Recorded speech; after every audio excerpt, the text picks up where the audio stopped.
diviser en trois notre royaume. Et c'est notre ferme intention de dégager notre âge de tout pouvoir, le transférant à des forces plus jeunes, tandis qu'allégés de ce fardeau, nous nous traînerons vers la mort. Nous avons à cette heure la volonté d'annoncer publiquement les différentes notes de nos pays, afin de prévenir dès maintenant toute dissension future. Dites-moi, mes filles, laquelle d'entre vous dirons-nous la plus aimante? Gonoril, notre aînée, parlait la première. Sire, je vous aime plus que les mots ne peuvent l'exprimer. Plus chèrement que la vue, l'espace, la liberté. Au-delà de ce qu'on peut tenir pour riche ou rare. Non moins que la vie, quand l'escorte, grâce, santé, beauté, honneur. Autant qu'enfant n'aima jamais, ni que père ne se sentit aimé. Un amour qui rend pauvre le souffle et vaine la parole. Je vous aime au-delà de toute comparaison. Que dira Cordelia? Aime et tais-toi. De tous ces domaines, de cette ligne à celle-ci, avec ses forêts ombreuses et ses plaines fertiles, nous te faisons souverain. Que dit notre seconde fille, notre très chère Regan? Je suis faite du même métal que ma sœur et m'estime à son prix. Au fond de mon cœur sincère, je trouve qu'elle énonce la vérité même de mon amour. Sauf qu'elle reste en deçà, car je me proclame ennemi de toutes les autres joies, mesurée à l'aune des sensations les plus esquises, et ne me trouve heureuse que dans l'amour de votre chère Altesse. Qu'à toi et au tien demeure à jamais héréditaire cet ample tiers de notre beau royaume, non moindre en étendue, valeur et agrément que celui conféré à Goneril. À présent,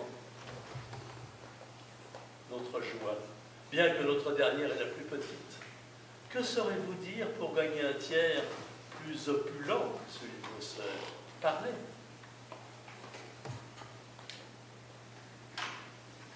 Rien. Rien. Nothing. Rien ne peut sortir de rien, parlez encore. Malheureuse que je suis, je ne sais pas élever mon cœur jusqu'à ma bouche. J'aime votre majesté, conformément à mon lien, ni plus ni moins. Comment, Cordelia? Amendez un peu votre discours de crainte de ruiner votre fortune. Mais mon Seigneur, vous m'avez engendré, élevé, aimé, et moi, je vous rends en retour les devoirs qui s'imposent. Vous obéis, vous aime et vous honore entre tous. Pourquoi mes sœurs vont-elles des maris si elles disent qu'elles n'aiment que vous? Peut-être, quand je me marierai, le Seigneur dont la main recevra ma foi, prendra-t-il avec lui la moitié de mon amour, la moitié de mes biens et la moitié de mon dévouement. Assurément, je ne me marierai jamais comme mes sœurs. Mais ton cœur est-il dans ces paroles? Oui, mon Seigneur. Si jeune et si peu tendre. Si jeune, mon Seigneur, et si vrai! En soit que ta vérité soit donc ta dot, car par les rayons sacrés du soleil, j'abjure ici toute ma tendresse paternelle, toute parenté, tout lien de sang, et te tiens pour étrangère à mon cœur et à moi, dès à présent et à jamais. Hors d'ici! Fuis mes regards, aussi vrai que ma tombe sera ma paix. Je t'enlève ici mon cœur de père. Aux hôtes de mes deux filles, intégrez ce tiers, et que l'orgueil qu'elle appelle franchise lui trouve un mari. Je vous investis conjointement de mon pouvoir, de ma prééminence et de tous les attributs fâcheux qui escortent la majesté. Partagez cette couronne entre vous.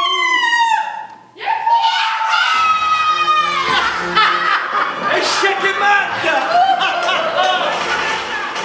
mon bien, reste triste, et blablabla. Comment va le monde? Le monde est hors de ses gonds!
de la chair.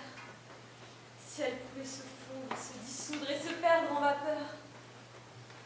Épuisant, vicié, insipide, stérile me semble le cours du monde. Horreur. Il fait horreur. C'est un jardin d'herbes folles montées en graines que d'affreuses choses couvrent et envahissent. Ce n'est pas bien. Et rien de bien n'en peut venir.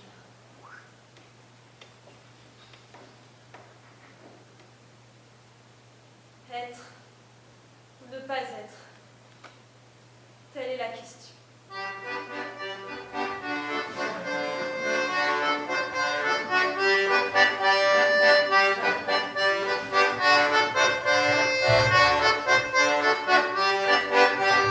Être ou ne pas être, telle est la question.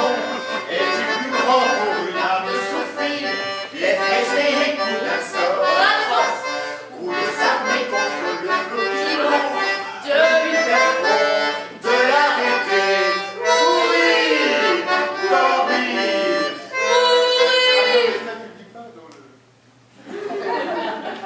mourir, dormir, rêver peut-être. Ah, c'est l'obstacle.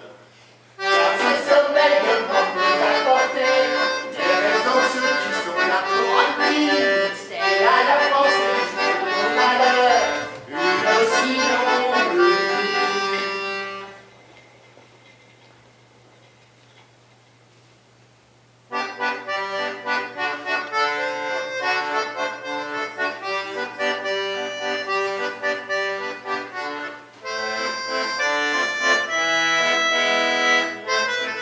Qui, en effet, enjouerait le fouet du siècle, le tyran qui brille, la loi qui tape?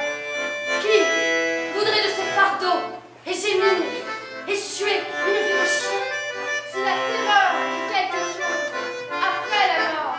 Nous faisait préférer les mots que nous avons à d'autres non sus. Ainsi la réflexion fait de nous des lâches. Et des projets d'une haute volée sur cette idée se brisent, et s'ils viennent perdre leur nom même d'action. Mais, taisons-nous. Voici venir la belle Ophélie. Nothing. Did you say nothing? Nothing, rien. Je ne pense rien, Hamlet. Rien. C'est une belle pensée à mettre entre les jambes d'une vierge. Hein? Vous êtes gay, Hamlet. Gay, moi. Mais qu'a-t-on de mieux à faire que d'être gay? Voyez ma mère, comme elle a l'air jouée.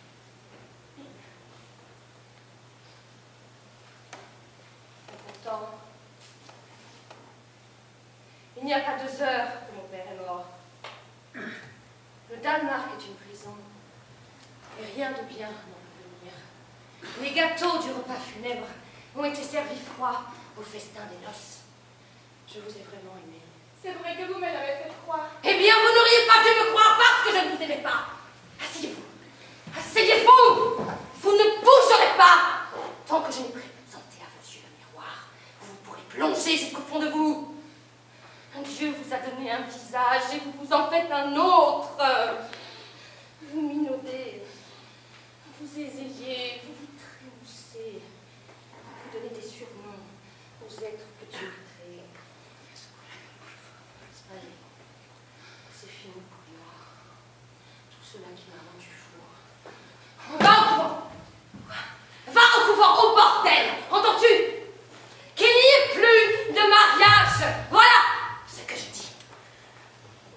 Tant que ma mémoire aura sa place sur ce globe détraqué. Formule ambitieuse, pernicieuse. Le temps est hors de ses gonds.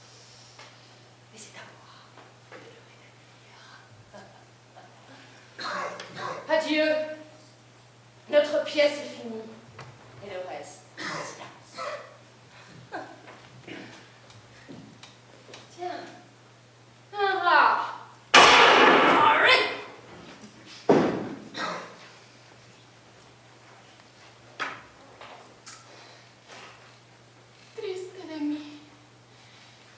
usted la miel de sus dulces promesas, escuchará el discurso disonante, cual música de instrumento desafinado, de una mente antes clara y sin par.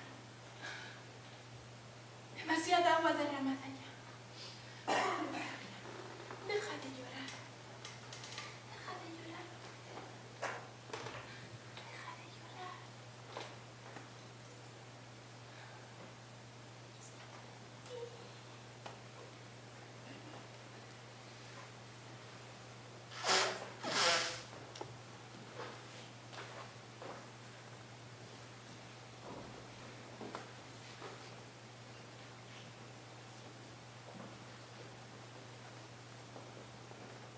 Bâtard de dégénéré, monstre d'ingratitude, me jeter dehors comme un mendiant?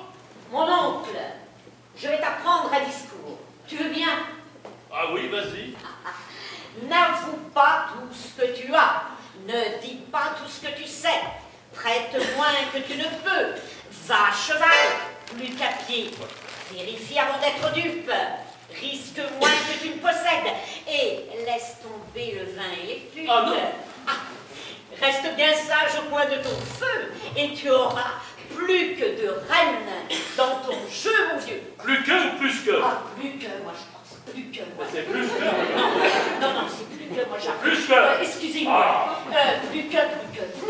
Oh, et puis tu m'embrouilles. Mon oncle, es-tu capable de nothing, de faire quelque chose?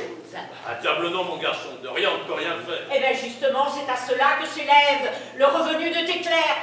0. Bah, tu me traites de fou, mon fils? Mon oncle, tu as abandonné tous tes autres titres. Au moins, celui-là tu es né avec. Ouah, mon oncle, donne-moi un œuf et je te donnerai 2 couronnes. Et que seront-elles, ces 2 couronnes?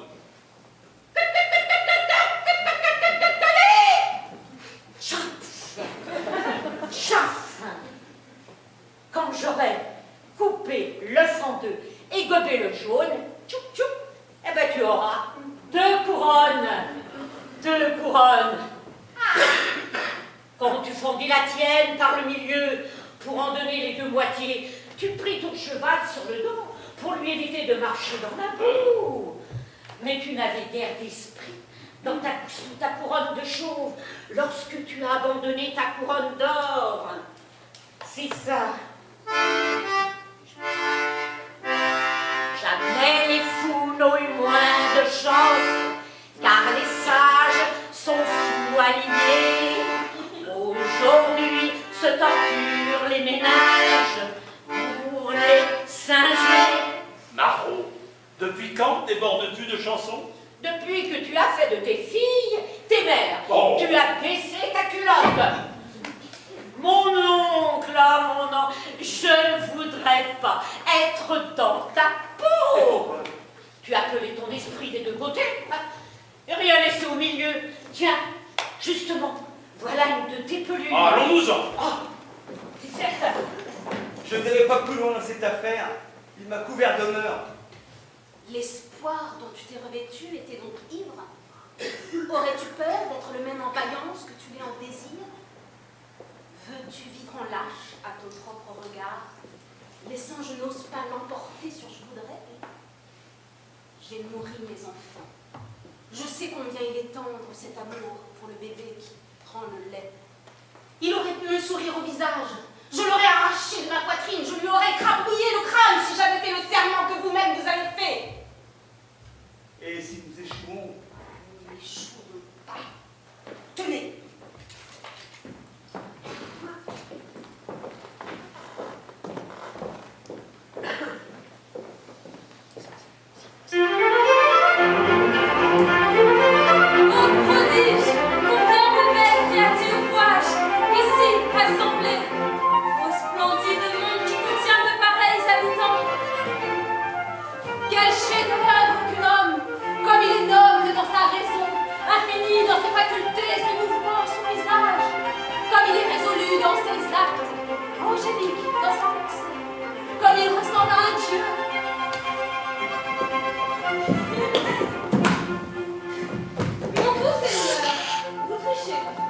Non, pas, mon cher amour, plus pour tout leur monde. Si vous me chicanez encore sur 20 royaumes, je dirais que vous êtes trop jeune. Juliette! Oh mon amour! Juliette! Rose! Juliette! Mon orchidée! Juliette! Ma branche cassée! Ah! Juliette, je te cherche!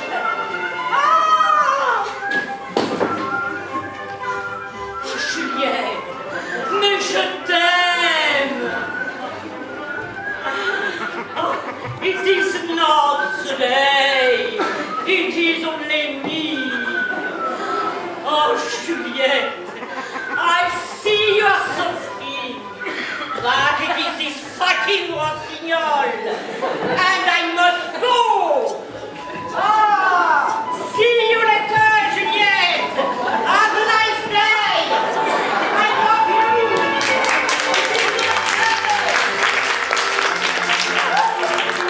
Mon Dieu, que vois-je? Le rêve lui-même me gronde. Hélas, de quels yeux l'amour m'a-t-il pourvu?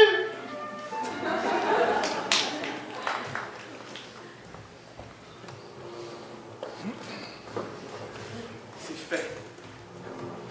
L'un criait Dieu nous bénisse et l'autre Amen. Comme s'il m'avait vu avec ses mains de bourreau. Écoutant leur frayeur, je n'ai pu dire Amen quand ils ont dit Dieu nous bénisse. Mais pourquoi n'ai-je pas pu prononcer Amen? On ne doit pas penser à ces actions-là de cette façon. Ce serait à nous rendre fous. J'ai entendu une voix crier de la maison. Macbeth ne dort plus. Gladys a tué le sommeil. Glamès. Macbeth ne dort plus. Macbeth a tué le sommeil. Ah, mon cher Seigneur, vous ébranlez votre noble énergie avec ces pensées malades. Allez chercher de l'eau et lavez votre main de cette tâche accusatrice. Pourquoi n'avez-vous pas laissé à leur place ces poignards? Il faut qu'ils restent là-haut. Allez les emporter et barbouiller de sang les chambellans endormis. Je n'irai pas. Réfléchir à l'acte que j'ai fait, je n'ose. Donnez-moi ces poignards. Les dormeurs, comme les morts, ne sont que des images. Seul l'enfant a peur de voir un diamant peint. S'il saigne, je mettrai l'or du sang sur leur figure. La faute doit sembler la leur. J'entends qu'on frappe partout.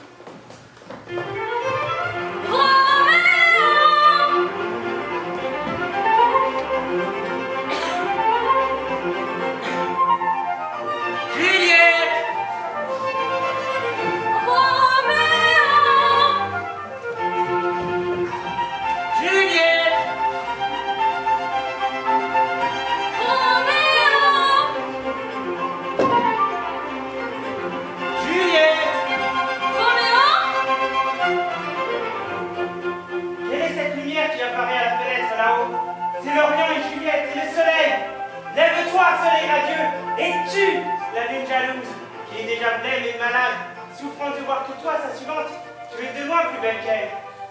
Oh, Roméo, Roméo, pourquoi es-tu Roméo? Renie ton père et récuse ton nom. Ou si tu ne le veux pas, sois mon amour juré. Et dès cet instant, je ne suis plus une Capulet. Bon, parle encore, ange lumineux, car tu es dans ta gloire dorée sur le pont de la nuit, comme un messager voguant sur la poitrine du ciel. Seul ton nom est mon ennemi. Voici Montaigu. Ce n'est ni main, ni pied, ni bras, ni visage, ni rien qui appartienne à un homme, ou soit un autre nom. Qu'y a-t-il dans un monde? Ce que nous appelons une rose aurait sous n'importe quel autre nom le même parfum. Roméo, débarrasse-toi de ton nom, et à la place, prends-moi tout entière. Je te prends mot. Appelle-moi simplement ton amour et plus jamais je laisserai mon démon. Qui es-tu, toi, ainsi dissimulé par la nuit, qui vient trébucher dans mon secret? N'es-tu pas Roméo et un Montaigu? Aucun des deux, Belle-Terre. Si aucun des deux ne te plaît. Comment es-tu arrivé ici? Dis-moi, et pourquoi? J'ai volé par-dessus le mur, grâce aux ailes légères de l'amour, et ce que l'amour est capable de faire, l'amour ose le tenter.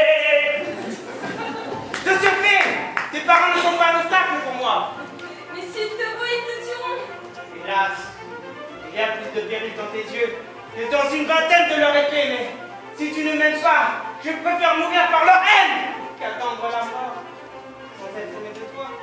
Ma générosité est aussi illimitée que la mer. Oh, nuit bénie, tout ceci n'est-il qu'un rêve? Tu l'es!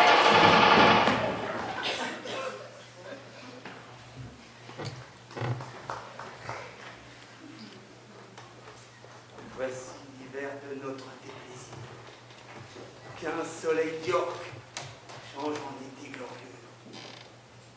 Mais le voici, lassé du destrier, cabanant dans les chambres d'étal, au son lascif et délicieux d'un luth. Et moi, qui suis inapte comme ces frasques, pour courtiser ces miroirs d'amour. Et moi, campé d'un bloc, en manque de majesté d'amour pour parader. Et moi, floué par la nature, hypocrite, difforme, inachevé, mis dans un monde vivant à moitié fait, aussi contraire à l'image que les chiens hurlent quand je viens à peu. Alors, je n'ai d'autre plaisir et passe-temps que d'épier dans le soleil mon nom, en déchantant sur ma déformité. Et puisque je ne peux jouer l'amant, j'ai fait le choix d'être une vraie canaille et de haïr le plaisir de séjour.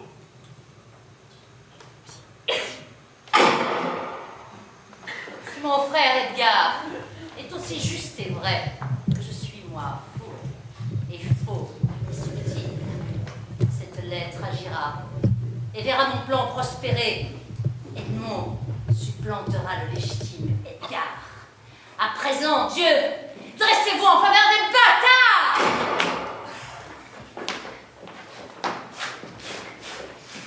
Qu'y a-t-il, Edmond? Tu saignes? Et pourquoi cherches-tu à cacher cette lettre? Qu'y a-t-il écrit? Rien, monseigneur. Ce qui n'est rien n'a nul besoin de te cacher. Donnez-la moi.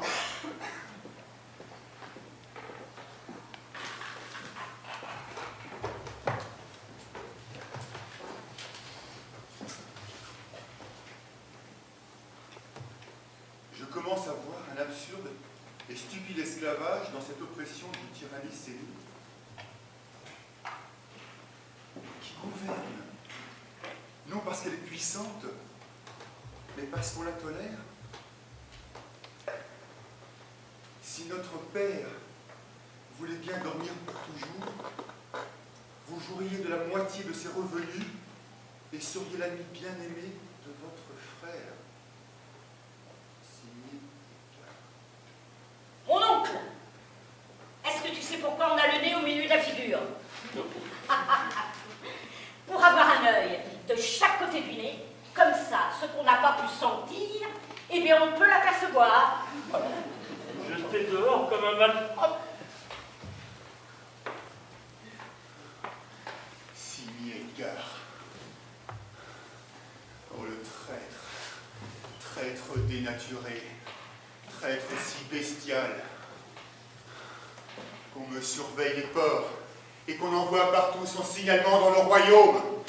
Qu'on me le capture et sitôt pris, qu'on l'exécute. Garde! C'est l'aveuglement. Et pile, il arrive comme le dénouement de l'ancienne comédie. Mon cher frère, Edgar, quand avez-vous vu notre père et parlé avec lui pour la dernière fois? Hier soir. Cherchez en vous en quoi vous pourriez l'avoir offensé, et je vous en conjure, fuyez l'ardeur de son mécontentement, qui fait tellement rage en lui, que même les violences physiques les plus féroces ne sauraient suffire à l'apaiser. Un traître m'aura desservi? Sans doute. Mais j'entends du bruit. Fuyez donc! Fuyez, vous dis-je! Je grandis! Je prospère. Suis-je éveillé ou pas? Est-ce que lire marche ainsi? Parle ainsi? Qui peut me dire qui je suis? L'ombre de l'île. Oh, fille démon au cœur de marbre, lumineuse que les monstres de la mer, je vous ai tout donné. Et il était grand temps. Ô Cordélia,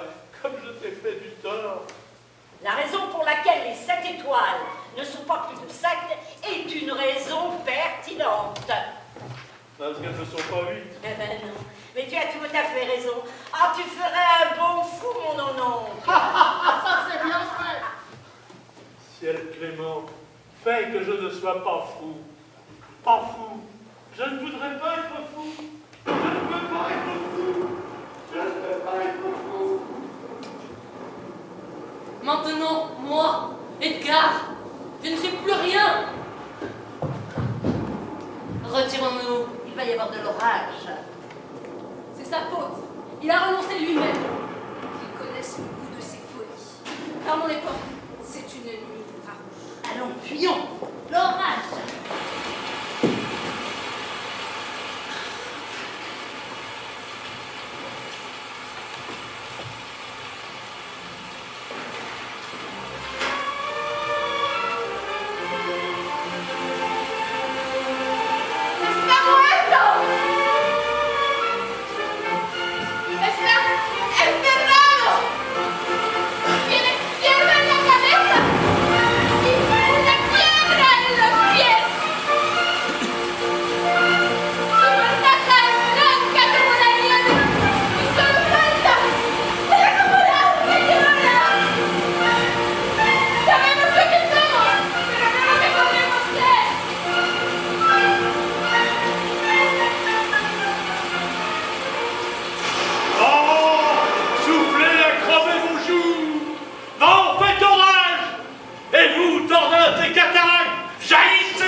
Et toi, ô tonnerre, ébranleur de ce qui est, aplati de ton choc l'énorme fer du monde, brise les boules de la nature et détruis d'un coup les germes qui produisent cet homme ingrat. Je t'en prie, mon amant chéri, rentre vite, implorer la bénédiction de tes filles.